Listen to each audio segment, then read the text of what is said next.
Bueno, les pregunto, ¿ustedes sabían que en el Hospital Maciel funcionan 3 centros de medicina altamente especializada? ¿Cómo están trabajando con la pandemia? ¿Qué patologías son las que atienden más frecuentemente? Todo esto lo vamos a dialogar con el doctor Homero Bañulo, infectólogo y además miembro de la Comisión de Apoyo del Hospital Maciel. Doctor, bienvenido. Gracias por su invitación. Creemos que es un tema relevante sin dudas, en el desarrollo. Porque están en el ámbito público y porque, bueno, trabajan en 3 áreas muy importantes que ya se las vamos a preguntar. Y, por ejemplo, el año pasado, con pandemia, con toda la distorsión que tuvo el sistema de salud y que todavía tiene, se lograron hacer 36 trasplantes de médula ósea.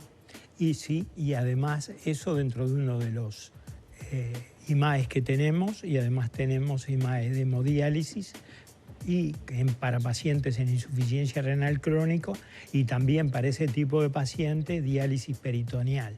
Digamos, en diálisis peritoneal se hicieron aproximadamente 11.000 procedimientos por parte de los propios pacientes, controlados por el equipo que tenemos, que es de excelencia, y en hemodiálisis se realizaron alrededor de 8.872, si no me falla la memoria, en un centro que tiene 12 sillones y que estamos apostando a que nuestros IMAE nuevamente adquieran toda la relevancia que merecen tener por el equipo técnico y muy especialmente por la población, que son pacientes provenientes del propio hospital y de otras áreas de ACE, que son los que reciben tratamientos preferentemente allí.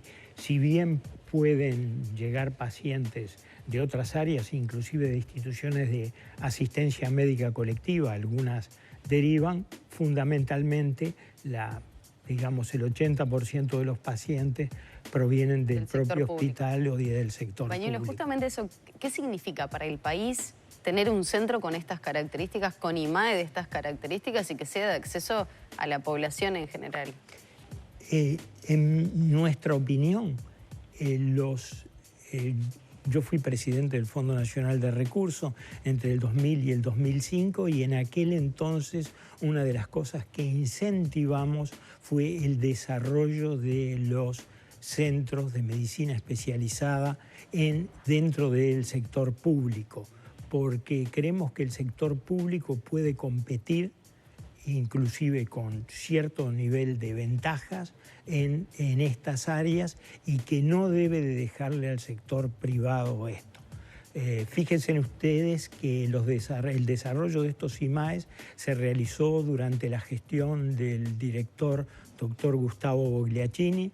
El primer IMAE, que es el de precursores hematopoyéticos de trasplante de médula ósea, nace en 1996, el de diálisis crónica en el 98 y en el 2004 nace el de diálisis peritoneal, que es uno de los que estamos apostando a que aumente su desarrollo. También en los otros, pero el Fondo Nacional de Recursos nos planteó su interés en aumentar los pacientes en diálisis peritoneales por determinadas ventajas que tiene esta y que el fondo valora. Sí, ya le voy a preguntar qué patologías atienden allí para que todos sepamos. Claro.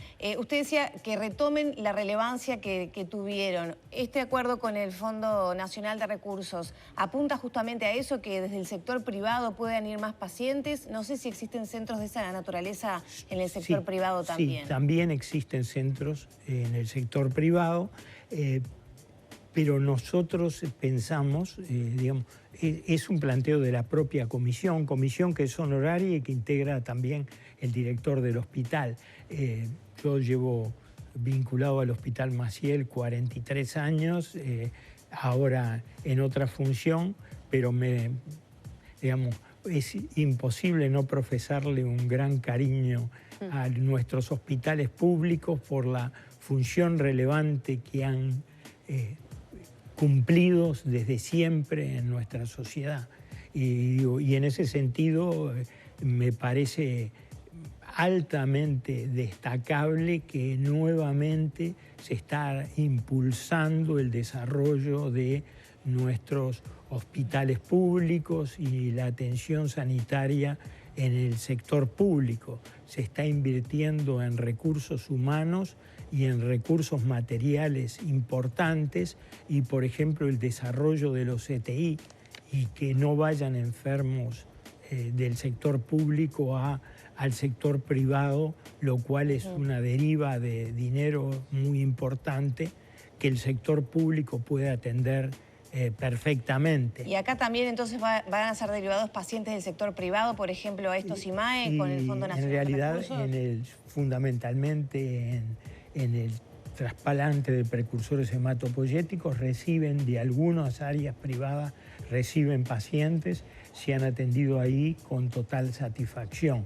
Y también eventualmente pueden recibirse enfermos en diálisis crónica, en hemodiálisis, porque una característica que tiene el centro del Hospital Maciel de diálisis es que tiene horario nocturno, lo cual para las personas en diálisis crónica que trabajan, el poder dializarse en el horario nocturno les permite seguir adelante con el desempeño de sus funciones. Mientras duerme se dializan, digamos. Van por la noche. Descansa, por lo menos se dializa. Claro. Y además otra de las ventajas que le aportamos a los pacientes es el traslado. El hospital se hace cargo de muchos de los traslados de pacientes en diálisis crónica que viven muy frecuentemente en barrios bastante alejados y con dificultades en cuanto a su movilización por peor movilidad, peor acceso. Eso es fundamental también para ellos. Bañuelo, decíamos más temprano que se realizaron 36 trasplantes de médula ósea en plena pandemia durante el año 2021, que fue sumamente complejo si lo comparamos con 2020, ¿no? Pero también se realizaron 10.000 procedimientos en cada uno de los IMAE. ¿Qué previsiones hay para 2022? Teniendo en cuenta esta situación además sanitaria, que el Maciel, si no me equivoco, tuvo algunas complicaciones con los niveles de contagio. Sí, más que nada lo que ha tenido es justamente, como todos, un porcentaje no despreciable de personal de la salud que ha contraído también la enfermedad en estos últimos meses, de este último brote que estamos recibiendo en el país, vinculado a Omicron. Y hay además 5 pacientes que en este momento están en hemodiálisis crónica que son portadores de COVID. Claro. Sin embargo, se preparó un área y un turno especial para ellos y con el asesoramiento del jefe de infectología del Hospital Maciel, el doctor Fabio Grill, se desarrollaron protocolos específicos para dar la mayor seguridad posible. Claro, porque además son pacientes de alto riesgo, ¿no? Sí. Si tienen COVID. Por un lado, pacientes de riesgo, sin embargo están marchando bien ellos, y por otro lado, digamos, también el riesgo del personal, donde se juntan, por un lado, la mayor exposición al riesgo, por otro lado, la transmisibilidad de esta variante. Y además, el hecho que había muchas licencias programadas, que es lo que está, de alguna manera, complicando también al sector salud, porque uno no puede, a gente que trabajaba, se ha desempeñado durante estos 18 meses o 20 meses, como se ha desempeñado, todavía ha llegado el momento decirle de que su no a la vacación licencia, planeada, decirle, no tenés licencia por una nueva contingencia. Todo eso justamente habla de la complejidad del momento que atravesamos, pese a lo cual, con el apoyo muy importante del personal, personal de elevada dedicación, estamos enfrentando bien la situación. ¿Se va a poder trabajar a los niveles del año pasado con esa cantidad? Yo pienso que son más. 30.000 procedimientos, si no me equivoco, un montón de trasplantes. Yo pienso ¿se va a mantener por ahí? Que vamos a aumentar. Vamos a aumentar, entre otras cosas, porque estamos invirtiendo en mejorar el equipamiento. Hemos comprado, por ejemplo, sillones nuevos para que los pacientes estén más confortables, tanto en el hospital de día como durante los procedimientos de hemodiálisis. Hemos comprado nuevo aparataje porque ya estaba al fin de su vida útil o sobrepasada la misma, por lo cual estamos esperando de que los mismos arriben y sería una renovación del equipamiento muy importante. Y a eso me refería en gran parte con el relanzamiento, digamos, con una inversión muy importante en a un mayor número de técnicos, mejor gerenciamiento. Eso es muy importante. Hemos pedido, por ejemplo, en aspectos contables el apoyo de CPA Ferrere. Tenemos un nuevo gerente, una persona de elevadísima capacitación, que ya en la época del Fondo Nacional de Recursos trabajamos juntos y que afortunadamente se acopló al equipo y está trabajando también el licenciado Joaquín Serra. Bañuelo, aprovechamos su presencia, no zafa de que le preguntemos del tema COVID. ¿Cómo está viendo la situación actual con esta ola de Omicron? La pregunta por estas horas tiene que ver con qué va a pasar en las próximas semanas, ¿no? Un poco teniendo en cuenta lo que ha pasado en otros países que iniciaron antes esta ola. ¿Qué se espera en cuanto a meseta, que bajen los casos? Porque nos llama la atención todavía las cifras, no solamente los casos nuevos, sino también el aumento de personas en CTI. Y fallecidos. Y fallecidos, exactamente. Bueno, sería muy arrogante por mi parte entrar a hacer pronósticos seguros. Todo esto en general, recordando el juego de bochas, es tratar de arrimar lo mejor posible. Lo que han dicho, fíjese que desde que surgió Omicron, creo que lo conversamos acá en alguna oportunidad, la doctora Coetze, Angelique Coetze, que fue una de las que encontró, usted mismo lo destacaba en ese momento, a esta nueva variante, ella dijo, a lo mejor esto es en parte también una solución. Hemos visto, ya Sudáfrica ha mostrado todos los números y otros países, Estados Unidos y España han mostrado números.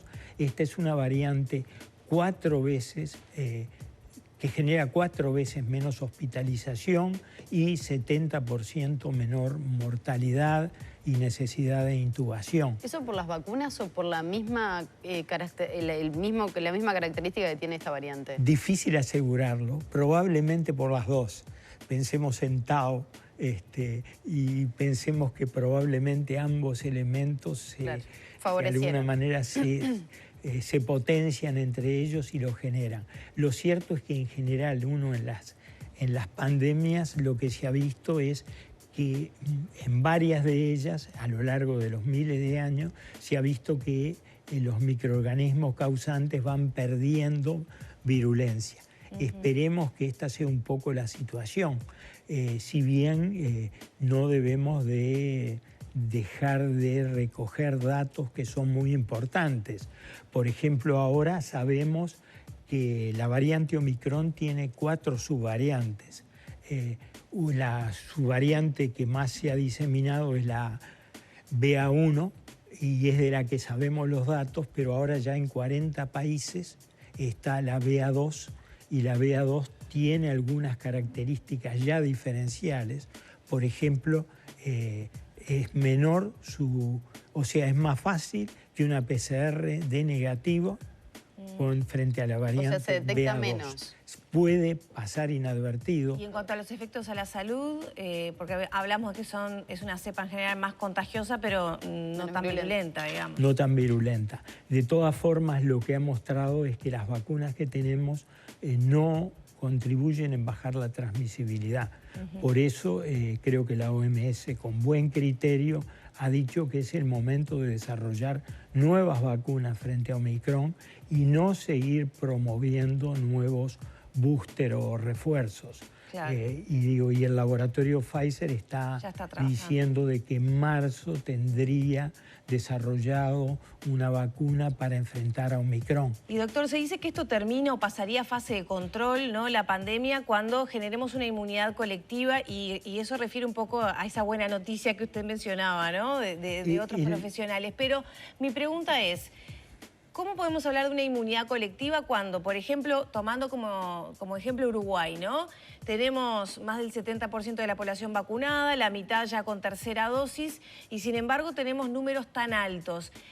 Y la inmunidad colectiva no nos ha servido, ni los infectados ni los vacunados, para no enfermar con esta otra variante. Puede venir otra variante que tampoco seamos inmunes, o sea, ¿no es arrojado todavía hablar de una inmunidad colectiva? Totalmente de acuerdo con usted. Me parece que su aporte es muy claro y muy conceptual. Además, lo que queda claro es que Omicron genera inmunidad por corto tiempo, que cae rápidamente, y en las personas de mayor edad como uno cae también más, y que, por ejemplo, esto de vacunar a los 6 meses, se puede vacunar, y el país lo ha cambiado en ese sentido, a los 5 y a los 4 de haber recibido las dosis anteriores, sobre todo con algunas vacunas como fue Sinovac. En Sinovac no había que esperar de ninguna manera a los 6 meses, ya a los 3 meses valía la pena dar un booster con Pfizer. Claramente eso con el doctor Sandoya, él lo mostró claramente con las cifras de Chile, de que a los 3 meses ya estaban de nuevo reapareciendo los casos, y que Sinovac, la respuesta, que fue una buena opción en el momento que la dispusimos, porque era lo que teníamos. Y bueno, y lo que teníamos uno se sube cuando... Pero ya estaríamos con un nivel de inmunidad bajo, de alguna manera, teniendo en cuenta de los que tenemos la tercera dosis, por ejemplo. Bueno, nos hemos dado el booster, depende de cuándo nos hemos dado. Claro, muchos ya estamos cumpliendo los medio 6 año. meses, Sí, lo que se plantea, sobre todo con Omicron, que a las 10 semanas un 40% pudo haber perdido un porcentaje de anticuerpos no despreciable. Natural, eso dijeron digamos. Los israelitas. Sí, los que contrajeron la enfermedad. Y la caída inclusive después de la vacunación. ¿Ah, sí? Parece que contraer la enfermedad y darse un booster es lo que generaría una inmunidad más duradera. Eso parecería. Pero todo esto, hay muchas cosas que son muy relativas, porque no tenemos los hard data, como se dice, datos fuertes. Por ejemplo, los test de antígeno. Los test de antígeno debieran de haber sido probados con cada variante. Y es posible de que con esta variante de Omicron los test de antígeno tengan algunos de ellos tengan un menor índice de positividad. O sea que si son positivos es seguro que tenés la enfermedad, pero si son negativos es posible también que puedas tenerla. De ahí la necesidad de repetir el test de antígeno a las 48 horas, e inclusive, si los síntomas son muy claros, eventualmente hacerse una PCR. Pero en la medida que el cuadro sea leve, uno se cuestiona cuánto de esto va a ser imprescindible que se realice. Bien. Doctor, muchas gracias. Y como tú dijiste, muy bien, yo creo que todo esto está bajo los signos de interrogación de que no aparezca una nueva variante. Fauci es lo que destaca todas las veces. Todas estas son conclusiones provisorias en la medida que no aparezca una nueva variante. Bueno, seguirán surgiendo preguntas también. Muchas gracias por estos minutos. No, a ustedes, gracias. Cerramos por aquí la entrevista con el doctor Homero Bañulo. Ya son las 9 de la mañana, 41 minutos. Hacemos una nueva pausa, ya volvemos.